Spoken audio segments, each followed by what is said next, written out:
YouTubers, I thought you might like to see some images of this beautiful Zemaitis pearl front. You can see here the legendary Zemaitis handmade bridge and tailpiece, which has been beautifully engraved. Just to give you a brief history lesson, Tony was born in 1935. His sister Angela said he was always designing and building things, and this included guitars. By the 60s, Tony's instruments were finding their way into the hands of pro players. In 1965, Tony met Danny O'Brien. Danny was a shotgun engraver working for Purdy Shotguns, arguably the best in the world. You can see Danny's designs on the metalwork of Zemaitis guitars. Look at the exquisite engraving on the surrounds of these pickups. Zemaitis guitars aren't just pretty though, they're fabulous instruments made to be played. Tony did tell me that the pearl fronts were designed so the light danced across them when they were on stage, and they do look very, very flashy. Turning the guitar over, this is one of the back plates, again engraved. Now I'm going to surprise you.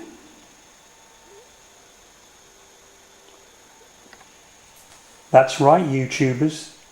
This guitar was made in Japan.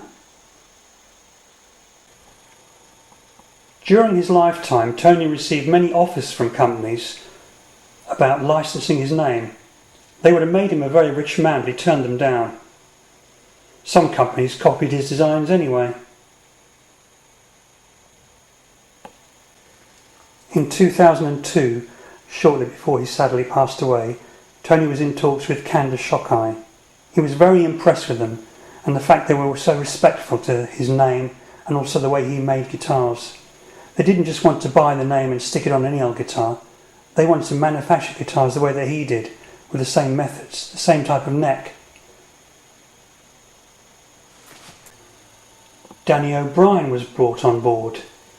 He supplied designs for the metalwork that were sent to Japan, and then Japanese shotgun engravers carried out the engraving. Also, the family were involved. They were sent sample pieces of wood that had been coloured and asked to say whether they thought they were similar to the colour that Tony used. It's this attention to detail that makes these guitars absolutely superb. Tony used to pin his badges on his headstock rather than glue them on, and if you look very, very carefully, here and here, you'll see this badge has been pinned on also. Tony's guitars had lots of little quirky things that made them his own. On the 12th fret he'd often put a cluster of 4 diamonds. This was his unofficial trademark. The scooped out part of the headstock was also another thing that let you know it was one of Tony's guitars. I was very privileged to own a guitar like this that was made by Tony Zemaitis himself. This one feels virtually identical. I didn't think anybody would be able to capture the feel of Tony's necks, but Kanda Shokai have done a superb job. They're not cheap, but if you want the best, that costs money.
That's all.